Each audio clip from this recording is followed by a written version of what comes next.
रामदास स्वामी जी हो गए, शिवाजी महाराज के, ये इन सबको ज्ञान था, लेकिन इन्होंने भक्ति का मार्ग ही लोगों को बताया। उन्होंने यही बताया कि राम नाम जपिए और भक्ति करिए। मुझे भी यही बताया उन्होंने, जो जिनसे मैंने दीक्षा ली थी, श्री राम जय जय राम करिए, क्योंकि वो खुद सदगुरु, उनकी भी सदगुरु की परंपरा। तो जब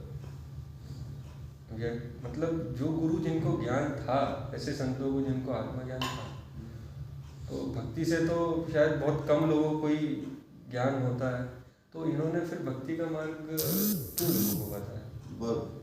बहुत ही सुंदर प्रश्न है, वेरी गुड क्वेश्चन। तो अगर वो ज्ञान सिखाने लगते तो आज जो हमारे भोपाल आश्रम की अवस्था है, बस उनकी यही, उनको दुनिया में कोई नहीं पहचानता, ना उनका नाम होता, कुछ नहीं होता। तो उन्होंने लोगों के मतलब अब ज़्यादा क्या बोलते, हम ज़्यादा लोगों का कल्याण हो, क्योंकि ज्ञान सिखाते। मैं अगर उपनिषदों की बातें करूँ, यहाँ कोई नहीं आएगा, एक भी आएगा आदमी, और जब सुनेगा ये तो उनका कल्याण क्या होगा। मेरे पास अगर लोग आए तो लोगों को मैं जब सुनाऊंगा, उनको कुछ संस्कार करूंगा, अनुग्रहित करूंगा, तब तो उनका कल्याण होगा ना। अब मैं अगर यहाँ उपनिषद और आत्मज्ञान सिखाऊं, अद्वैत का ज्ञान सिखाऊं, तो कोई आने वाला नहीं। अब देखो, यहाँ उस दिन भी एक मीटिंग हुई थी, 15-16 लोग आए थे, आप भी थे? आप भी थे। तो मैंने एक एक चीज समझाई, उसका क्या फायदा हुआ, उनको फिर से आने की इच्छा नहीं हुई। सही बात। अगर मैं ये समझा था कि देखो भगवान श्री कृष्ण का नाम ले लो, भगवान श्री कृष्ण की ये लीला है, आप भगवान श्री कृष्ण का नाम लेने से आपके घर में पैसा आएगा, धनो समृद्धि होगी, वैभव आपका मतलब हो जाएगा, क्या बोलते हैं, सब काम हो जाएगी, किसी की तबीयत खराब है, तो मैं उनको लाभ गिनाऊं उनके भक्ति के, तो फिर तो दोबारा आने की इच्छा। फिर मैं आरती कराऊं यहाँ, तमाशे, मतलब पूरे तमाशे टोटल, मतलब उनका जिसको अपन भावनाओं का दोहन करने की अगर मैं कोशिश करूं, तो फिर यहाँ मौत जमा हो जाए। जब मौत जमा होगा तो मैं ज़्यादा लोगों का कल्याण करने की इच्छा कर सकता हूँ। तो ये नहीं कि ये जो विद्वान लोग थे वो जानते नहीं थे, ऐसी बात नहीं है, पूरा जानते थे। वो ये जानते थे कि जो भक्ति है, क्योंकि पंचादशी में आप देख लेना बहुत सुंदर है, यह तो भ्रम ही है, भक्ति का कोई भक्ति ज्ञान नहीं है। किंतु इस भ्रम का भी वर्णन पंचादशी में किया हुआ है विद्यारण्य स्वामी ने। एक संवादी भ्रम है, एक विषम, मैंने लिखा इसमें, क्या कहते हैं उसको, देवकोठे आय में मैंने लिखा है ना। अब आप लोगों ने ट्रांसलेट किया तो शायद आपके ध्यान में आया होगा। तो एक विषमवादी भ्रम है और संवादी भ्रम है। तो भक्ति जो बताए उन्होंने, वो तो सिर्फ जो ज्ञान की पहली अवस्था है। देखो जैसे क्योंकि पहली अवस्था जब तक प्राप्त न हो, जिसको हम चित्त शुद्धि कहते हैं, तब तक तो ज्ञान की तरफ तो आकृष्ट होता ही नहीं आदमी, आकर्षित होता ही नहीं आदमी, बराबर है, कोई व्यक्ति, स्त्री हो या पुरुष हो। पर ये राम नाम लेने से या भक्ति के दत्त का नाम लेने से, फिर तीर्थ यात्रा करने से, जप जाप करने से, श्लोक पठन और या फिर कुछ कर्म कांड करने से धीरे धीरे धीरे धीरे चित्त जो हमारा वासना में है, वो वासना में चित्त थोड़ा सा कम हो जाता है, वासनाएं कम हो जाती है। तो इसीलिए बहुत संतों ने, 99% संतों ने जो है लोगों को भक्ति ही बताई हुई है। किंतु जो कुछ लोग हैं जिनको बाकी चीज़ों से मतलब नहीं, उनको मॉब नहीं जमा करेगा, उनको दुनिया का कल्याण नहीं करेगा, उनको तो जो ऑलरेडी पहले जन्म से करते आए हुए हैं, भक्ति हो गई उनके पहले जन्म में योग हो गया उनका, अब इस जन्म में तो मुक्त ही होना है बस। इस जन्म में तो ये जन्म के फेरे से ही मुक्त होना, परमात्मा की प्राप्ति होना है। उनको भक्ति समझाए कि कोई उपयोग नहीं है, बराबर है। तो उनके लिए भी शंकराचार्य जैसे विद्वान है। शंकराचार्य जी ने जो है, ऐसा नहीं है, कुछ उनके जो श्लोक भी है वो भी थोड़े भक्ति प्रधान है, पर वो बहुत कम है। ज्यादातर ग्रंथों में उन्होंने आपको जो है क्या बताया हुआ है, कि आत्मज्ञान ही बताया हुआ है, बराबर है। अच्छा, मुझे चलो ये छोड़ दीजिए। उपनिषद जो 10 उपनिषद है, जो शंकराचार्य महाराज ने जिसके ऊपर एक ये भाष्य किया हुआ है, कहीं भक्ति का नाम दिखता है क्या आपको? नहीं। आपकी भाई पूजा करो, आरती करो, वो करो, वो करो। फिर जब वेद हमारे नहीं बोल रहे, फिर ये महाराज कैसे बोल रहे? फिर क्यों बोलेकर महाराज राम नाम करने को बोल रहे हैं, रामदास स्वामी राम नाम करने को बोल रहे हैं, नाना महाराज दत्त दत्त करने के लिए बोल रहे हैं? इन्होंने क्यों भगवान लगा दिए पीछे? कोई देवी तो कोई राम तो कृष्ण तो ये हो। तो कोई उनका गलत उद्देश्य नहीं है। संत क्या गलत कर सकते हैं?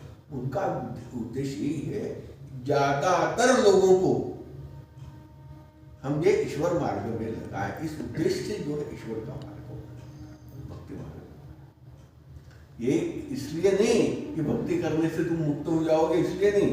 भक्ति से कोई मुक्ति नहीं है। भक्ति का फल भक्ति ही है और कुछ नहीं। हाँ, और भक्ति का फल यही है कि आखिर सब साधना जितनी है हिंदू धर्म में, हमारे शास्त्रों में, वेदों में, सब साधनाएं इतना ही आपको जो है संस्कार करती है कि इस क्षणभंगुर संसार से दूर रहो। फिर चाहे भक्ति हो, चाहे योग हो। क्यों बताते हो कि तुम मंदिर में जाके जो है वो करते रहो, करके पोथी पढ़ते रहो, ईश्वर का नाम स्मरण करो, 1 कोटि करने से ये हो जाएगा, सहस्रावर्तन करने से ये हो जाएगा। ये क्यों बताते? क्योंकि जब तक तुम वो भक्ति करते रहोगे, कम से कम संसार से दूर रहोगे।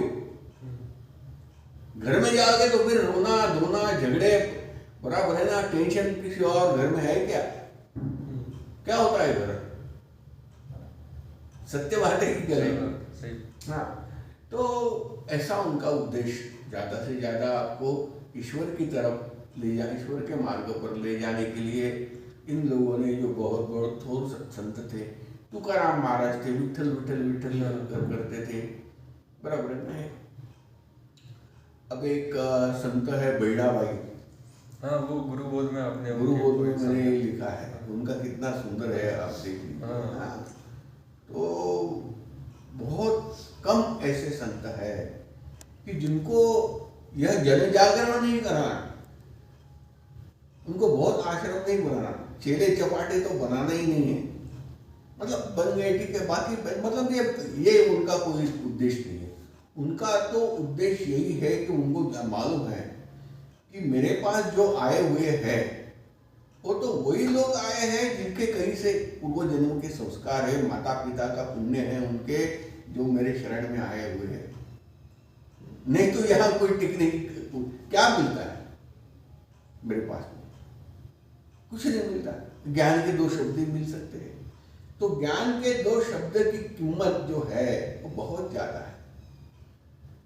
जिनको मुक्ति मार्ग पर चलना है, जिनको अद्वैत ज्ञान, परमात्मा का ज्ञान प्राप्त, परमात्मा को प्राप्त करने की इच्छा है, उनके लिए तो ये 2 शब्दों की ही कीमत है। उनको 2 करोड़ मंत्र जप की कोई कीमत नहीं है। बराबर है?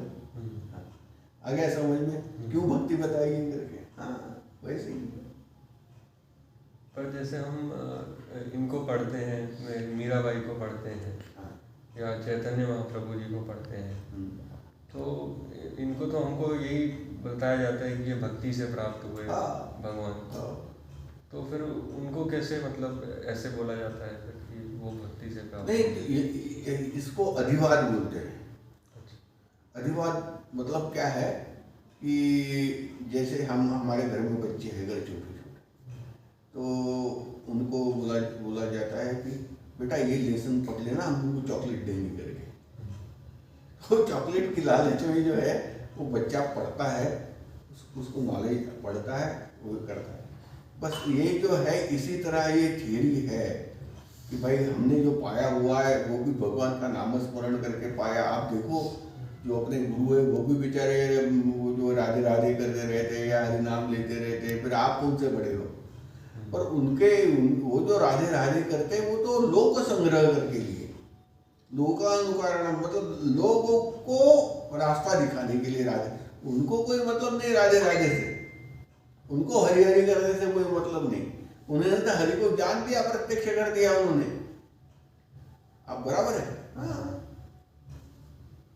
उनको कोई मतलब नहीं है। हाँ, पर लोगों के कल्याण के लिए लोक संग्रह के लिए उनको ये सब करना पड़ेगा। अब वैसे ही वो लिखते हैं तुकाराम महाराज, वेदांचा तो अर्थ आम्हीच जाणावा, इतरांनी व्हावा भारड डोक्यावरी, इस टाइप का लिखते हैं।